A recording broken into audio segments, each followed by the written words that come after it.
What's going on, guys? This is Joshua, Future Filmmaker Reviews, where I talk movies, TV, and music, giving you guys, after a couple months since I reviewed all of the Matrix movies, my ranking of all 5 Matrix movies from my least favorite to my favorite. Yes, that's 5.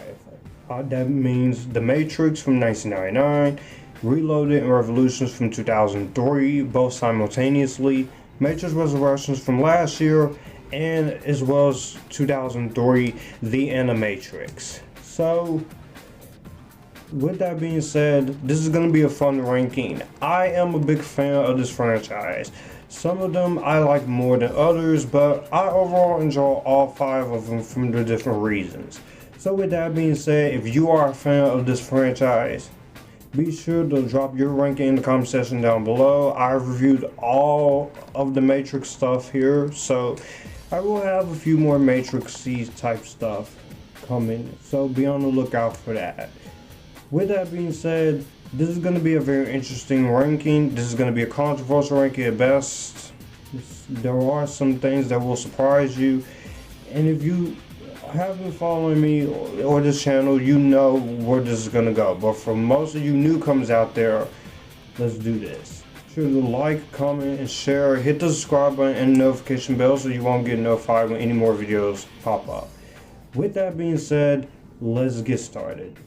So coming in 5th place, the lowest of the low, and for me, the weakest of this franchise, is gonna be The Matrix Revolutions. Now, this is one, it has taken me many times and years to grow on.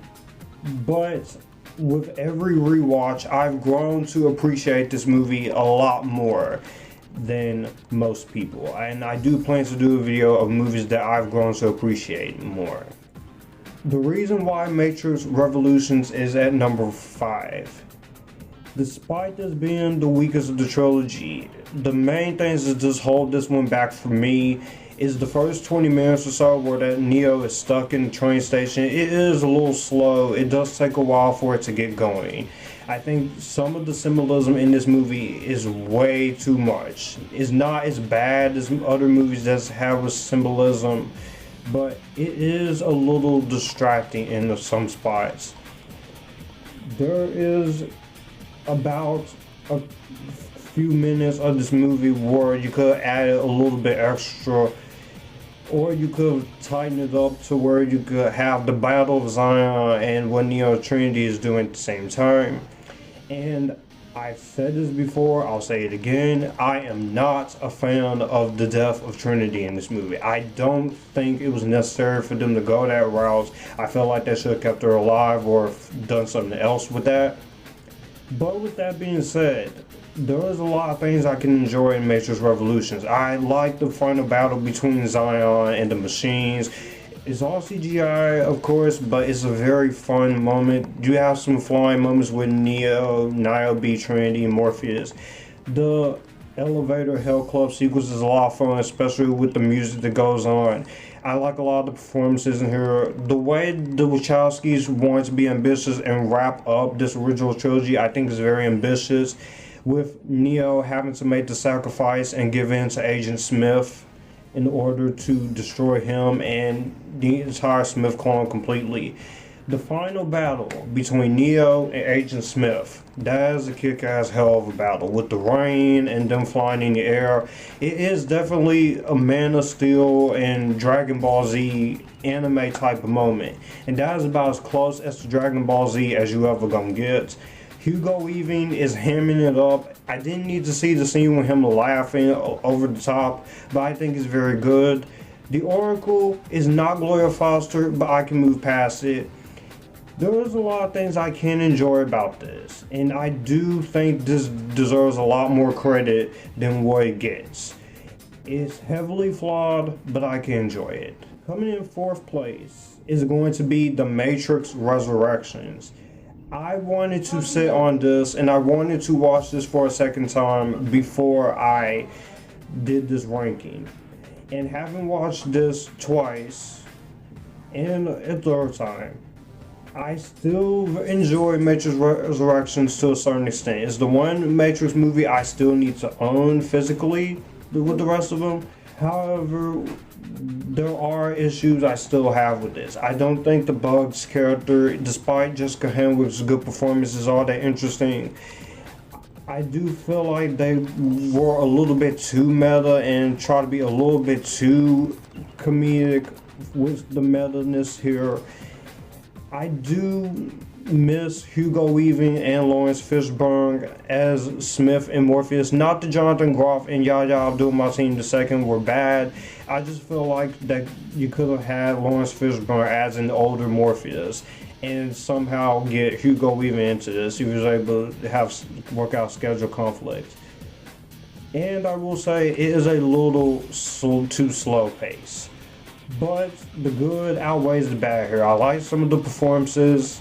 Jada Pinkett Smith, despite the whole controversy with her, I do enjoy her performance. Keanu Reeves and Carrie-Anne Moss, they are the heart and soul of this movie with their romance. It feels like they never left. The action scenes are well done. I do like the CGI for the most part. I will say that there are some newcomers that I felt do get some underutilization, but I enjoyed them, like Priyanka Chopra, of course. And overall, it is an entertaining at best movie, but it is a flawed film. But again, I do appreciate the Wachowskis and their ambitiousness. But I think they should stop here with the Matrix movies. I don't think they should go any further with it. Coming in third place is going to be the Animatrix. This one is actually a very awesome anime. It's actually kind of my favorite anime film, one of my favorite anime films of all time. The fact that the Wachowskis allowed Japanese directors to come in and bring their own spin on the franchise and tell 9 different stories, like Program and Kid Story, and 4 of them the Wachowskis wrote themselves, is actually pretty cool. Some stories I like more than others, but I appreciate the unique different animation styles, the awesome combination of CGI animation and Japanese anime, which still looks pretty damn impressive, especially nearing 20 years old.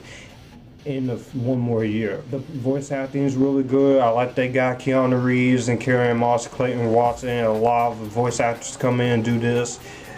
I love the ideas and themes they play along with a lot of this, like there's a glitch in the Matrix. The Final Flight of the Osiris, which ties in amazingly to Reloaded. The Second Renaissance, that is some of the most brutal, violence, and pretty dark, intense stuff as you're gonna get into the Matrix. And the second half of it is actually my favorite because you actually get to see the war between man and machine, what causes us to go into war with them, why we're having to depend on machines to survive, and who actually scorched the sky first, and who is to blame for us going into war with the machines. I enjoy the Animatrix a lot. It is really awesome. The only thing that does tie it down, as I said, some stories are better than others.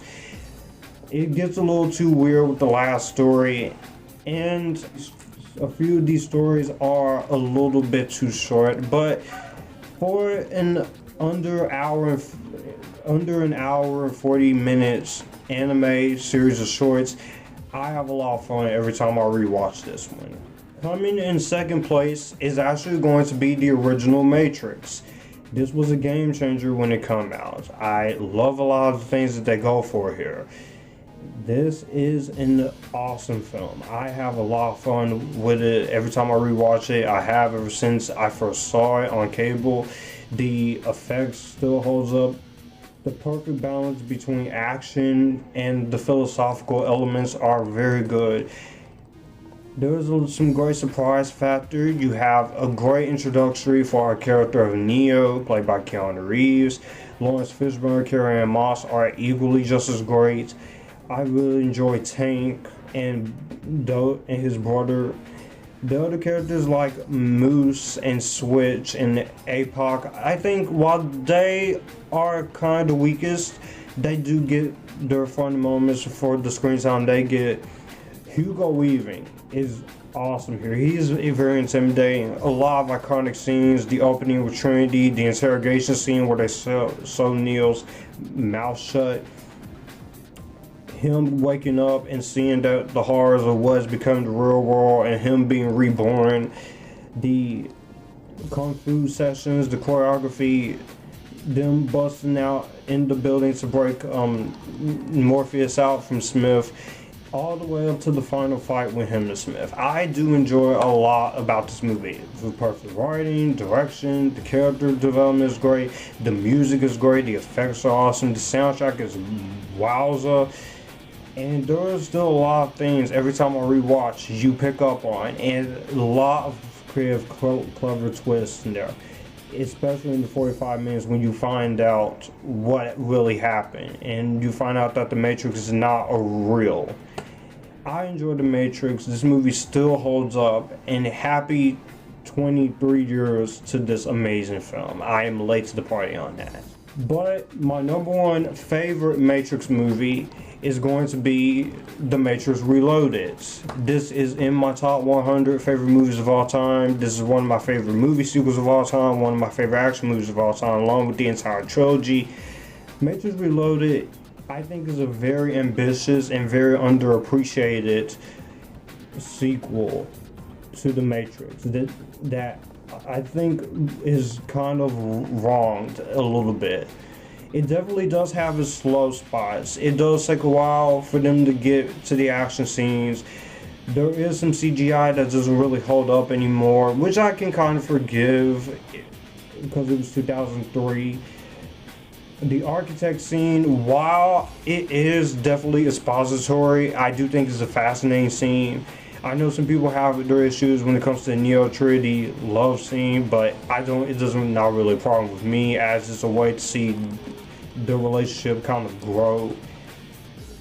And I will say the cliffhanger ending, yeah, that is a little bit on the nose, just a little bit, but Matrix Reloaded has a lot of great ideas in it, like free will, purpose, and your inevitability for your destiny, and the idea of Zion being actually a city, and the Zion people worship Neo, and like as he is the one to do his destiny. The visual effects, for the most part, are very good. The action scenes are very well done. The Neo and thousands of Smith's burly bras, cool. Neo, yes, he is a little overpowered, but it is not really a problem with me. Him fighting in the Merovingian's house with all those weapons, fighting all of his guys was cool. The Mona Lisa Overdrive freeway chase is tons of fun. I have a lot of fun every time I watch it, especially seeing Morpheus with a katana shooting the car with the ghost twins, and then him fighting the agent. Trinity gets to be a badass. I like Link as a character. I love Monica Bellucci as Persephone. Lambert Wilson as the Merovingian. He takes a little bit too much piss out of French, but he has his moments. Gloria Foster, this was her last movie as she died during production of this, so it is bittersweet when you get to her scenes, the Oracle. And this is just a fun movie. Even the soundtrack, the score, the directing, a few things that just hold this back for some people, but I always thought this one was better than the first one. But I enjoy all of them for the most part, and that is going to be my number one. Well, that's going to do it for the video that you just watched. I will have my channel here, so you would like to see anything here, click the channel icon, subscribe for more. I will also leave a video and maybe a playlist here, so in case you want to see what I'm about. As always, stay Epictastic, join the Epictastic, and you guys